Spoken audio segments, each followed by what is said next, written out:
If I can have your attention here in the Media Center, we will continue on with today's Monster Energy NASCAR Cup Series media availability for Sunday's Exalta Pocono 400.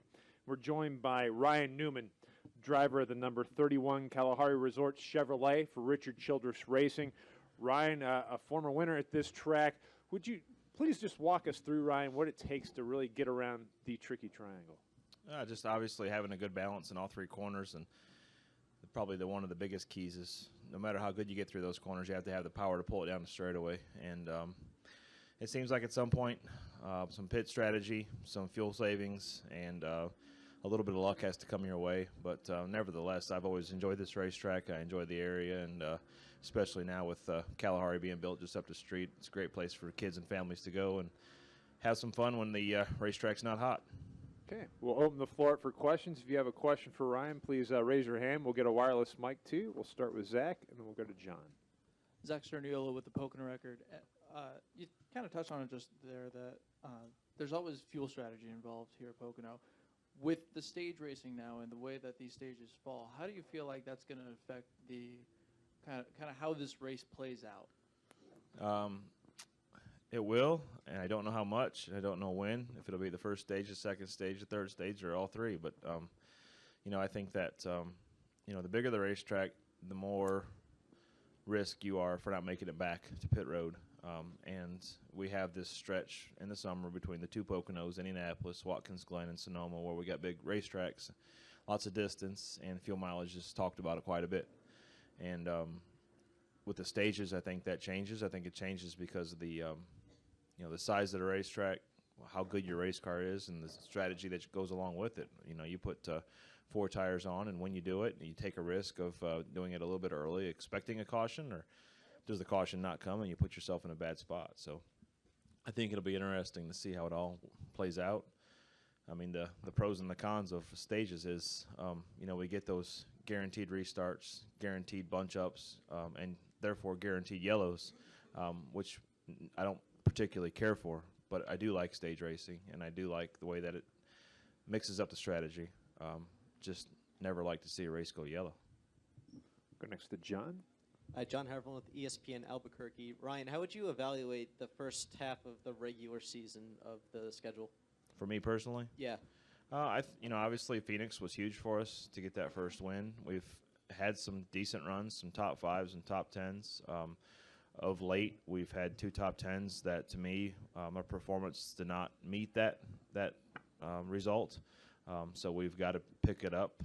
It's good to have good finishes, but I would actually feel better if we had a car that led more laps and finished 4th than a car that ran 15th to 17th all day and finished 4th. So I think there's a balance in there, and we have to keep working.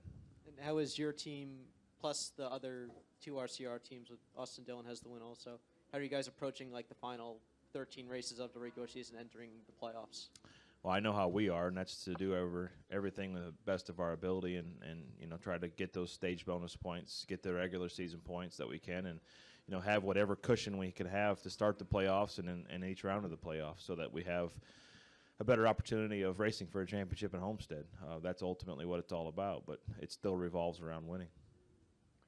Additional questions for Ryan? We'll go to Holly here and then to Robbie. Ryan, how much different is this going on and getting that win early in the season and knowing you're going to be in the playoffs versus, when you got in on points and things like that? How does this change your team's strategy for the season? Let me put it to you this way. I don't remember the last time I had a win and didn't have to worry about getting in on points. And again, there's still no guarantees. I don't see us having 17 winners in 26 races. It could happen, but I don't see it. And I think that it is nice to have that off of your mind, but I still feel that you have to have the mentality that you don't. You have to have the stubbornness and the racing mentality of you can't just say that we're in. I've seen guys the last few years that get that, and they don't perform well in the first or second stage of the playoffs, and it costs them. So I think when you race for points, no matter if you win or you don't, it is good practice for becoming or being closer to becoming a champion. We'll go to Robbie, then to Jerry. Robbie Mays, MRN. Ryan, after we leave Pocono next week, we go to Michigan, wide open, 2-mile, fast racetrack. Your thoughts heading to Michigan? I know you have had success there in the past. What are your thoughts heading there next week? Well, it was always a fun racetrack. It's been a bit of a challenge with the groove being a lot narrower and somewhat treacherous when you get out of that groove. So I hope that some of the homework that we've done, whether it's with VHT or tire dragons or just the age of the racetrack, is going to make it for better racing because it is a lot of fun when you can get 3 and 4 and 5 wide in the corners and get your car with some clean air on the nose to be able to make a pass. And we haven't had that in a few years since it's been repaved. And I think that if we can get back to that, then it'll be the Michigan that we all enjoyed. Instead of just some of us enjoying it. Jerry Jordan, former Station Network and Kicking the Tires.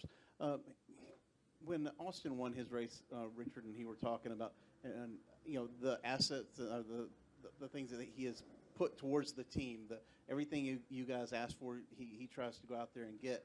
But he said that sometimes it's still y'all are almost like an underdog. Do you feel that you guys are a small team that is trying to overcome? But with two of you guys having a win, trying to get Paul in there as well, how do you feel the team is advancing and turning things around?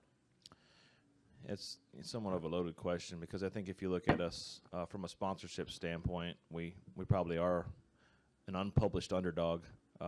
But at the same time, I don't know that entirely matters when it comes to the race cars and the racetrack. Richard does a good job of giving us every tool that we need. It's not like we're missing any wrenches in the toolbox, or when it comes to simulation, wind tunnel time, 7-post time, we have that. I mean, we have more tools probably than we have time to work on them, and we have a lot of people. I think it all matters it's all a matter of how you put everything together and use all your tools. It's like a toolbox, right? I mean, you don't use a hammer when you need to screw something in. You don't use a screwdriver when you need to chisel something out. You get the right tools for the right places at the right time, and that's the biggest challenge I think that most teams have now. If you look at the rules package, the tolerances that we have to meet, everybody's pretty much building the same race car. It's the finite details that are really making the big difference. The biggest one of those being under the hood, the rest of it being the aero side of it. So, I don't think that we're exactly where we want to be at this point in the season, but I do feel that we're in a good position, having two of our 3 cars, into the playoffs or potentially into the playoffs, however you want to say it, and having a better year for sure than we did last year. Also, you're an engineer. The rule change actually went into effect this week underneath behind the radiator fan. Can you talk about that? Does that affect you notice any of that? As long as it's the same for everybody, it doesn't matter. I mean, I know that the rule change did occur, but in the end, I don't think it's a big deal. I wish we didn't have to sit up here and talk about silly things like those types of rule changes halfway through the season, but it is what it is. And you wouldn't get into those boxes if NASCAR didn't let you. It's not their fault. It's just sometimes you got to clean up what everybody's doing. And I wish we could talk about the racing versus that. We'll go to Lee. To kind of follow up on that, would you prefer that the changes are just made at the start of the season? I mean, you guys usually get the rules package at the end of summer and then have the off season to work on it. Would you prefer just to have it stay like that, or do you think that NASCAR kind of owes it to the garage to keep parity in there, and if they see something, they're going to make the rule across the board for everybody? This wasn't a change in parity. This was a change. You know what I'm saying. I mean, this week. I know what you're saying, but in the end, it doesn't matter, right? I mean, we're talking about a rules change that has something to do with everybody, and if you're gonna check a box off that we can't work in anymore, then what's the point, right? I mean, we need the ability to make an advantage or create an advantage over other teams. So, if we want to have every race car built exactly the same, then we need to have NASCAR start building them for us and just put decals on the doors. But in addition to that, there were a lot of fans talking about change this week, and rather than talking about Jimmy's accomplishment or how well. That's my point. I'd rather Right. us talk about what Jimmy did, or the crash in the last lap, or the oil dry on the racetrack. I mean, there's a lot of things to be talking about other than a rule change in the middle of the season. It's just silliness. So should you think that if once you have the 2018 rule book, that should be kind of set in stone, and then There are things I think that revolve around safety that are more important than rules that have an aero effect and how it affects maybe one manufacturer over another or one team over another. I think that that's, again, silliness. Safety is at the first, and the rules should change for that. Whether it's a lug nut rule, we should be talking more about lug nuts and how what we can do to secure a wheel on a hub so that the wheel doesn't fall off, whether it has any lug nuts on it or not. That makes more sense to talk about to me than an aero modification. Additional questions for Ryan? So if you guys want to type something up, I can just do a few things for you, and just as long as you give me credit at the bottom of the paragraph.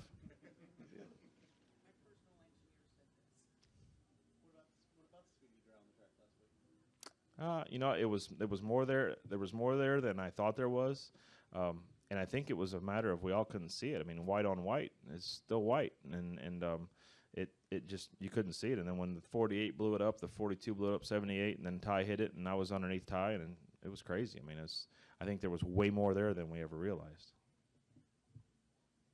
Okay. Well, Ryan, thanks for taking the time to join us Thank today. you. Good luck this weekend.